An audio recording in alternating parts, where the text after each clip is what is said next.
اللہ اللہ اللہ اللہ اللہ. الحمد لله رب العالمين والصلاة والسلام على سيد المرسلين وعلى آله وأصحابه أجمعين. أما بعد، أعوذ بالله من الشيطان الرجيم. بسم الله الرحمن الرحيم. والذين لا يشهدون الزور وإذا مروا باللغو مروا كراما. صدق الله العظيم. یہی آیت کریمہ کل پڑھی گئی تھی. اس آیت میں دو صفتیں بیان کی گئی ہیں جس پر کل بات چیت آئی. ان میں سے پہلی میں والذین لا یشہدون الزور، اللہ کے نیک بندے جن کی اللہ تعریف کرے اور ان کی 13 خوبیاں کسی ایک مقام پر بیان کی گئی ہیں. ان میں سے ایک خوبی یہ تھی کہ وہ جھوٹی گواہی نہیں دیتے. ایسی بات تھی. اسی آیت میں اگلی صفت ہے وَإِذَا مَرُّوا بِاللَّغْوِ مَرُّوا كِرَامًا. اللہ کے نیک بندے عباد الرحمن وہ ہوتے ہیں جو کسی بےہودہ مجلس کے پاس سے شرافت کے ساتھ گزر جاتے ہیں. بےہودہ مجلس یہ کیا ہے؟ لہو لعب، میرا ٹھیلا یا کرکٹ کا کھیل، یہ جو مجلسیں لگی رہتی ہیں یہ سب بےہودہ مجلس ہے. اور آیت کا مطلب یہ ہوا کہ جو اللہ کے نیک بندے ہیں وہ ارادہ کر کے تو ان مجلسوں میں نہیں جاتے، لیکن اتفاق سے کبھی آمنا سامنا ہو جائے ایسی مجلسوں کا تو بھی وہ نظر جھکا کے نکل جاتے. دو باتوں کا فرق ہو گیا. ایک تو یہ کہ ارادہ کر کے اس مجلس میں جانا، بیٹھنا، اس کا حصہ بننا، اس مجلس کو دیکھنا، سننا، یہ تو ان سے بعید ہے، یہ تو وہ نہیں کرتے. لیکن بلا ارادہ کبھی وہاں سے نکلنا ہوا اور نظر بلد کے طور پر کوئی مجلس ایسی نظر آ گئی تو بھی وہ نظر جھکا کے شرافت کے ساتھ گزر جاتے. اب بےہودہ مجلسوں کی کمی نہیں ہے. بے شمار مجلس ہے. جب الیکشن کا موقع آتا ہے تو ہر ہوٹل پہ 50 100 آدمی بیٹھے رہتے ہیں. یہ بےہودہ مجلس ہے. جب کرکٹ ہوتی ہے تو ہمارے یہاں ماشاء اللہ پڑوسی گاؤں میں پچھلی سال بھی ہوا، اس سال بھی ہوا، شاید اس سے پہلے سال بھی ہوا، بڑا لمبا چوڑا میچ کرواتے ہیں اور ادھر ادھر سے ٹیموں کو بلواتے ہیں اور ہزاروں کی تعداد میں لوگ ادھر ادھر سائڈ میں بیٹھ کے تماشا دیکھتے ہیں. یہ سب بےہودہ اور حرام کام ہے. لیکن مجھے تعجب ہوتا ہے اس میں دیندار لوگ بھی بیٹھے نظر آتے تھے، بلکہ ہریانہ کی طرف سے علماء آتے جاتے مجھ سے مل کے جاتے تھے. دعا سلام، بھائی کہاں ہے، ادھر کہاں اس کھیل میں افسوس کی بات یہ بےہودہ مجلس ہے. حضرت علامہ تقی عثمانی ابھی باحیات ہیں اور بڑے عالم مانے جاتے ہیں پڑوسی ملک کے، شیخ الاسلام ہے فی الحال وہ. انہوں نے وَمِنَ النَّاسِ مَن يَشْتَرِي لَهْوَ الْحَدِيثِ اس آیت کی جب شرح کی ہے، تفسیر کی ہے، تو اس میں اس میچ کو، کھیل کو بھی شامل ہونا کہ یہ بھی لہو الحدیث ہے اور حرام ہے، کیونکہ اس میں مومن کا وقت ضائع ہوتا ہے. نمبر 2، اس میں بیٹھے رہتے وقت نمازیں غائب ہو جاتی ہیں. نمبر 3، جو کھیلنے والی ٹیم ہیں ان میں عام طور سے جھوٹ ہوتا ہے اور کبھی کبھی تو لڑائی کی نوبت آتی ہے. یہاں بھی لڑائی کی نوبت پر ہی ختم ہوا، یہاں میچ جو ختم ہوا وہ بھی لڑائی پہ ہی ختم ہوا.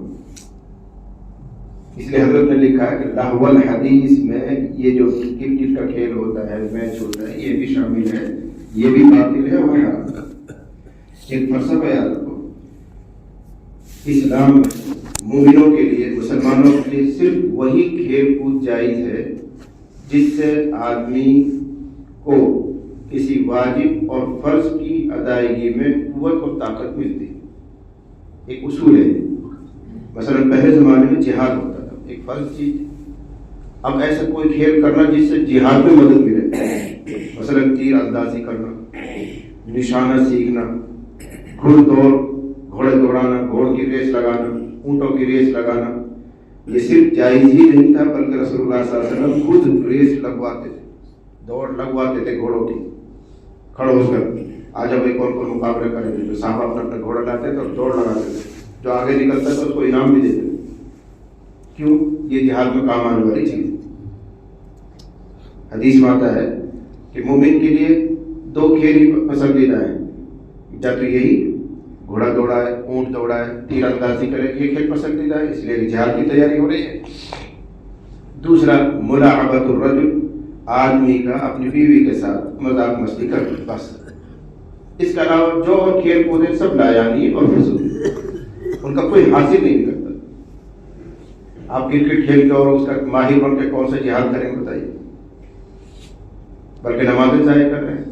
اور اگر اللہ نے تم کامیاب کر دیا تو پھر تو کہنے کیا، مال کی فراوانی ہوتی ہے، آدمی دنیا دار بن جاتا ہے، دنیا کی طرف مائل ہو جاتا ہے. کم لوگ ایسے ہوتے ہیں جن کو اللہ ہدایت پر قائم رکھتا ہے. تو ایسی مجلسیں جو ہوتی ہیں وہ لہو الحدیث ہیں. میچ کی مجلس ہو، یا یہ کہ الیکشن کے زمانے میں بھیڑ جمع رہتی ہے، کہیں میرا ٹھیلا ہو رہا ہے، کوئی جادو دکھا رہا ہے، بازاروں میں لگے رہتے مجلس، کھڑے ہو جاتے ہیں لوگ تماشا دیکھتے ہیں. یہ سب لہو الحدیث ہیں، یہ سب لغو اور بےہودہ مجلس ہیں. مومن وہ ہوتا ہے جو اس طرح کی مجلسوں میں پھر ارادہ بھی نہیں جاتا، اور کبھی آمنے سامنے ہو جائے تو شریفانہ گزر جاتا ہے. شریفانہ گزر جاتا ہے، اس کا مطلب کیا؟ اصل تو یہ تھا کہ اگر موقع اور محل ہوتا اور اپنے اندر ہمت پائے تو اس منکر پر نکیر کرتا. اصل تو یہ تھا. لیکن جب ایسا میلہ لگتا ہے، لوگ اکٹھے رہتے ہیں تو کوئی سنتا نہیں. اگر آپ کہیں گے تو آپ کی بے عزتی ہوگی، لوگ مذاق اڑائیں گے، اس لیے شرافت کے ساتھ وہاں سے گزر گئے. یہ ہر جگہ نصیحت بھی نہیں کرنی چاہیے، لینے دیر پڑ جاتا ہے. موقع اور محل، اسی کو تمہارے دعوت و تبلیغ والے کہتے ہیں. موقع کیا کہتے ہیں؟ موقع پر شناسی، موقع شناسی، موقع شناسی، مزاج شناسی، محل شناسی، بناتے چلا جاؤ جو شناسی. تو موقع محل کو پہچاننا یہ بھی حکمت میں شامل. کیسے موقع پر کوئی بات کہنی ہے؟ حضرت علی علیہ رحمہ کا ملفوظ شاید میں نے پہلے سنایا ہوگا. اگر کسی آدمی کو تم دیکھو کہ گناہ میں مبتلا ہے تو جس وقت وہ گناہ میں مبتلا ہے اس وقت اس کو منع مت کرو. اس پر اس کی شہوت غالب ہے، شیطانیت اس پر غالب ہے. اگر تم ٹوکو گے تو ہو سکتا ہے وہ اس سے بڑا کوئی گناہ کا کلمہ کہہ دے، کفر کہہ دے، کچھ اور کہہ دے. بعد میں کم سے کم توبہ کر لے گا اس گناہ سے. اور اگر تمہیں کفر کروا دیا تو یہ موقع ہوتے ہیں. کوئی آدمی مثال طور پر بالکل زنا کے لیے تیار ہو چکا ہے، زنا میں مشغول ہے، عین اس موقع پہ نظر چلا کے چلے جاؤ. شراب پینے پر پی رہا ہے، گھوڑ پر گھوڑ چڑھا کے کچھ نہیں کہیں گا. یہ عین معصیت، ارتکاب معصیت، اس وقت نصیحت نہیں. آدمی نشے میں ہوتا ہے، شیطانیت اس پر غالب ہوتی ہے، ہو سکتا ہے وہ الٹا جواب دے دے، کفر میں چلا جائے. تو بڑے کے مقابلے میں چھوٹے کو گوارا کرنا. پھر دوسرے موقع پر حکمت سے، مصلحت سے، پیار سے اس کو کوئی نصیحت کی بات کہنی. یہ ہمارے دعوت کا بہت اہم اصول ہے. ادعو الی سبیل ربک بالحکمہ، یعنی ادعو الی سبیل ربک بالحکمہ. حکمت یہی وہ حکمت، موقع، محل، مزاج، اس سب کو پہچاننا. پھر جس کو دعوت دینی ہو اس سے قربت پیدا کرنا، قربت پیدا کرنا، نزدیکی پیدا کرنا. جہاں پیسہ کچھ نہیں اور لاٹھی جیسے مار دیا آپ نے، وہ بھی اچھا نہیں لگتا. پہلے اسے نزدیکی پیدا کرے، چائے پلائے، محبت کا اظہار کرے، پھر 2 بار نصیحت کی کہیے. کون نہیں جانتا کہ حضرت صلی اللہ علیہ وسلم کو حضرت علی رضی اللہ عنہ سے کیا محبت پیار ہے؟ کون نہیں جانتا؟ سب جانتے ہیں. آپ کے بھائی ہیں، چچا زاد بھائی، پھر آپ کے داماد بھی بنے بعد میں. تو اتنی نزدیکی ہونے کے باوجود بھی سیرت میں اور حدیث میں یہ قصہ آتا ہے کہ حضرت علی رضی اللہ عنہ نماز پڑھ رہے تھے اور نماز میں وہ دونوں ایڑیاں کھڑی کر کے بیٹھ رہے تھے. جیسے بہت سے گاؤں دیہات کے لوگ بیٹھ جاتے ہیں، ایک سجدہ کر کے پاؤں کھڑے کر کے بیٹھ جاتے ہیں، پھر دوسرے سجدہ کرتے ہیں. ایسے کر رہے تھے. حضور نے دیکھ لیا تو ڈائریکٹ منع نہیں کیا. کیا فرمایا؟ اے علی، میں تجھ سے بہت محبت کرتا ہوں اور تیرے لیے وہی پسند کرتا ہوں جو اپنے لیے پسند کرتا ہوں. ہم کہتے ہیں رسول اللہ، میں بھی جان اور دل سے زیادہ آپ کو چاہتا ہوں. فرمایا تو پہلی اگر تم مجھ سے محبت کرتے ہو تو میری نقل کیا کرو، یہ کام مت کرو، اس طرح یہ کھڑی کر کے مت بیٹھا کرو. اب یہاں پر محبت کا اظہار مقصد نہیں تھا، محبت تو محبت کی طرف ہے. یہ ہمیں اور آپ کو سکھانا کہ اگر تمہیں کسی کو نصیحت کرنی ہو تو پہلے محبت پیدا کرو. قربت پیدا کرو, نزدیکی پیدا کرو, جان پہچان پیدا کرو, پھر نصیحت کرو. انجان آدمی کو کیا نصیحت کریں گے اور وہ کیوں آپ کو اہمیت دے گا؟ پہلے محبت ہو جائے گی, اس کو ایسا لگے گا کہ واقعی یہ میرا وفادار ہے, اچھا چاہنے والے ہیں, یہ کبھی میرا برا نہیں چاہتے ہیں, آپ کا ایک لفظ بھی اثر کر جائے گا. لیکن یہ کام تو ہم کرتے نہیں, بس رسمی طور پر آ جاؤ, بیٹھ جاؤ, دین کی بات سن جاؤ, محبت فاتح ہے قلوب, فاتح ہے دل. محبت دل کو فتح کر لیتا ہے. ذرا ذرا سی باتیں پھر آدمی پر اثر کر جاتی ہیں. ہمارے قریبی زمانے کے پاکستان کے تاریخ نویس صاحب کو آپ جانتے ہوں گے, ان کی دعوت کا فلسفہ ہی یہی ہے. اچھے خاصے بدترین لوگ, ناچنے والے, گویے اور فلم اسٹار اور فلاں ایسے سے وہ ملتے ہیں اور بے تکلف محبت کی باتیں کرتے ہیں. ان کو اپنے آپ سے مانوس کر لیتے ہیں. پہلی دوسری تیسری مجلس میں کوئی نصیحت بھی نہیں کرتے. جب ان سے یارانہ ہو جاتا ہے, دوستانہ ہو جاتا ہے, پھر وہ کوئی نصیحت کی بات کرتے ہیں تو قبول کرتے ہیں.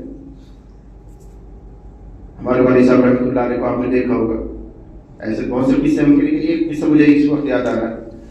آپ والد صاحب کو بھی جانتے ہیں اور ان کے ایک خاص دوست ہیں انور بھائی دلی, حاجی انور, ان کو بھی آپ جانتے ہیں, بہت قرآن لوگ جانتے ہوں گے. وہ بالکل داڑھی واڑی سب صاف, یہ بھاؤں وہ سب صاف, ایسا آدمی تھا. بلکہ وہ پنڈتوں کے پاس آنا جانا اس طرح کی باتیں اس کی تھی. پینٹ پہننا, یہاں تک کی شرٹ پہننا, یہ ان کا مزاج تھا. اور ہر ایک سے مکالمہ, مباحثہ, بحث, ضد, اس طرح کی طبیعت تھی ان کو, معلومات سے دور. بلکہ وہ اپنی زبان سے خود کہتے ہیں کہ میرا خیال یہ تھا کہ دھرتی پر, زمین پر سب سے بدترین مخلوق مولویوں کی ہے, یہ زمین پر بوجھ ہے. وہ خود کہتے ہیں میرا خیال ایسا تھا. جب میرا خیال ایسا تو میں مولویوں سے کیوں ملوں گا. لیکن میرا ایک دوست تھا مولوی عمر اٹاور کے, ہم دلی میں رہتے ہیں, ان کا کوئی کام تھا, اٹاور وغیرہ آنا ہوا, پھر چکانی جگہ ہے وہاں گئے, مسیح کا تقاضا تھا جمعہ ہوا کہ وہاں گئے تو چرچا آیا کہ ہم میوات میں ایک بڑا مدرسہ ہے میر کا. وہاں لوگوں منہ سے سنا کہ ہمارے میر مدرسہ والے کریں گے تو ہو جائے گا, یہ میر مدرسہ کیا ہے, اس کو دیکھنا. وہ یہاں ہے. مجھے بھی یاد ہے جب وہ آئے تھے تو ابا جی رحمۃ اللہ علیہ سے ملاقات ہوئی, ابا جی گھما کے مدرسہ دکھایا. بس وہ پہلی ملاقات میں متاثر ہو گئے ان کے اخلاق سے, ان کی ماشاءاللہ ان کی شکل و صورت ایسی تھی, اللہ نے ایسا نور ان کو دیا تھا, وہ دل جاتا, وہ متاثر ہو گئے. پھر آنا جانا ان کا شروع ہوا, ابا جی پاس بیٹھنا اٹھنا, قربت نزدیک ہوتی چلی گئی. پھر ایسا بھی ہوا کہ جگہ جگہ اصلاح معاشرہ پروگراموں میں ساتھ جانا ہوتا تھا تو ابا جی رحمۃ اللہ علیہ بار بار کہتے بھائی ہمارے یہ دلی کے دوست ہیں, ہمارے یہ دلی کے دوست ہیں, ہمارے دوست ہیں. تو وہی کہتے تھے کہ مجھے بار بار شرم آتی تھی کہ مولانا مجھے اپنے دوست کہہ رہے ہیں, میں نماز کا نہیں, داڑھی میرے چہرے پہ نہیں, فلاں بھی نہیں, اور کبھی مجھے داڑھی رکھنے کے لیے نہیں کہا, کبھی نماز کے لیے نہیں کہا. لیکن ان کے جملوں سے مجھے پانی ہو جاتا تھا. اور پھر میں نے یہ طے کیا یہ تو ہو نہیں سکتا کہ مولانا میری طرح بن جائے, دوست کو دوست کی طرح ہونا چاہیے, مولانا میری طرح بن جائے, یہ تو ہو نہیں سکتا. اب تو مجھے یہ بدلنا پڑے گا. اور ماشاءاللہ ایسے بدلے. اب آپ دیکھیں گے تو آپ کو ایک شیخ الحدیث نظر آئے گا, نماز کی پابند, عمروں پہ عمر ہے, داڑھی پگڑی, دیکھ کے اچھا خاصا مولانا جیسے لگتا ہے. ایسی تبدیلی بنائی. کیا ہے اس قربت, نزدیکی, محبت. کبھی ان سے نہیں کہا تم داڑھی رکھا کرو, کبھی ان سے نہیں کہا تم نماز پڑھا کرو, لیکن ان سے قربت اور نزدیکی ایسی کر دی وہ خود شرمانے لگے. بار بار ایسا کہا جاتا تھا میرے دوست ہیں, یہ میرے ساتھ ہیں, میرے رفیق ہیں, تو ان کو خود شرم آتی تھی. مولانا مجھے اپنے دوست کہہ رہے وہ کیا کہیں گے داڑھی نہیں رکھتا ہے, وہ کہتے ہیں شرم کے ان کو بھی آج ملائے. تو دعوت اور کسی کو دین کی تلقین کا ایک طریقہ ہی ہوتا ہے, کسی کو بہت نزدیک کر دینا, بہت قربت دے دینا. بہت سے لوگوں کا ایسا اعتراض بھی ہوتا ہے بزرگوں کے اوپر, یعنی بے نمازی آدمی, بے داڑھی آدمی, اس کو اتنا پیار کیوں دے رہے مولانا, ان کو اتنا نزدیک کیوں کر رہے ہیں. اس میں یہی وہ جتنا نزدیک آئیں گے سمجھدار ہے تو شرمانا شروع کر دے گا. مولانا اتنا پیار کرے مجھے, مولانا اتنا قریب بٹھائے مجھے, میں ایسا رہوں یار, تو آہستہ آہستہ پر اثر ہوتا ہے.